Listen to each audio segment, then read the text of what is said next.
President Emerson Mnangagwa signed the Constitution of Zimbabwe Amendment Number 3 Act into law, triggering one of the most far-reaching constitutional changes since the country's 2013 constitution, and dramatically redrawing Zimbabwe's political landscape. Zarabira Mashkwanumdanyi change happening now. Power play. Mnangagwa signs new law that reshapes Zimbabwe's future.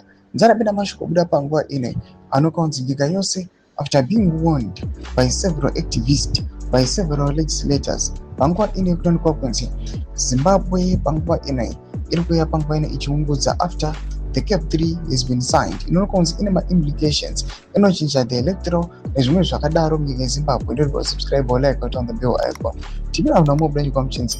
The new law extends presidential and parliamentary terms from 5 to 7 years, meaning Mnangagwa's current tenure could run until 2030 instead of ending in 2028. It also introduces a major constitutional shift by providing that future presidents will be chosen through parliament rather than by a direct nationwide popular vote. Government supporters have hailed the reforms as a bold step towards political stability, arguing that longer terms will reduce constant election cycles, minimize political disruption, and allow administrations to complete long-term development programs.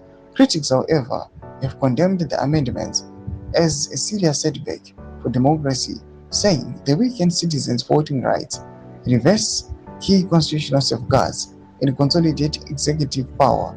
With the amendments now officially gazetted and enforced, Zimbabwe enters a new political era whose long-term impact is likely to shape the country's governance, electoral system, the democratic future for years to come. Toma developments and Pangwa in a comment section made of any not really on so subscribe or like, continue to turn the bell icon.